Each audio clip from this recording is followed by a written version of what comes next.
एटा से खबर है, जहां कलेक्ट्रेट पर 2 दिन से भारतीय नौसेना का जवान पुरुषोत्तम गांधी पत्नी और बच्चों सहित न्याय पाने के लिए धरने पर बैठा है, जिसकी मुंबई में पोस्टिंग है। पीड़ित का कहना है कि उसी के गांव के पत्नी बदमाशों ने भूमि पर अवैध कब्जा कर रखा है, जिसको मुक्त कराने के लिए वो अपने परिवार सहित अनिश्चितकालीन धरने पर बैठा हुआ है।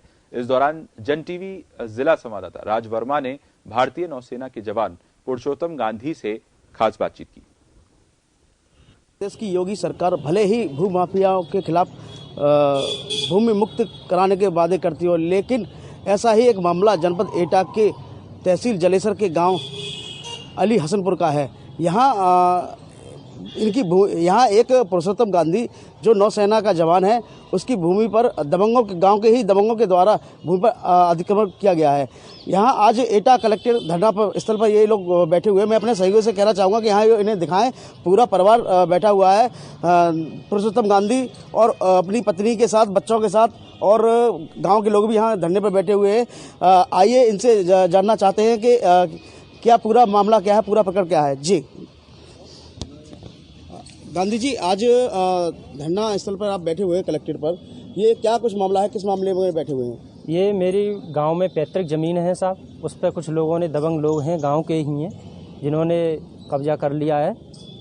और जिस समय पे मैं फैमिली के साथ मुंबई में तैनात था और पूर्णतः लॉकडाउन स्थिति थी, वैसे ही इन्होंने कोरोना महामारी का नाजायज़ फ़ायदा उठाते हुए इन लोगों ने कब्जा कर लिया।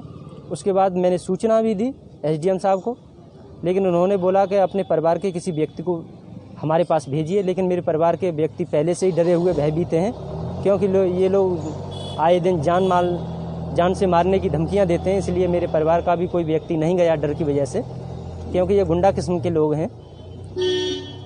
आज आपसे कोई अधिकारी मिलने आए इस मामले में धरना स्थल पर? धरना स्थल पर SDM साहब आए हैं। ये आश्वासन दिया है उन्होंने आश्वासन दिया है कि हम आपकी ज़मीन सैटरडे तक खाली कराएंगे, ऐसा उन्होंने जलेसर SDM साहब को बात करके आश्वासन दिया है कि ज़मीन खाली कराई जाए और मुझे कब्जा वापस दिलाया जाए और दबंगों के खिलाफ सख्त से सख्त कार्रवाई की जाए। हम यहाँ धरने पे बैठे हैं, मेरी ज़मीन पे अवैध लोगों ने कब्जा कर लिया और गुंडा किस्म के गांव के हैं, उन्होंने आप उत्तर प्रदेश मुख्यमंत्री योगी जी से क्या मांग करते हैं, क्या कार्रवाई करना चाहते हैं? मैं मुख्यमंत्री से यही निवेदन करती हूँ कि मेरी ज़मीन को खाली करवाएं, मुझे कब्जा दिलाएं और गुंडों के साथ कोई कार्रवाई करें। जी, जैसे कि आपने देखा इन तस्वीरों में, यहाँ मेरे साथ मौजूद है पूरा परिवार, पीड़ित परिवार मौजूद है, और इनका कहना है कि जब तक इनकी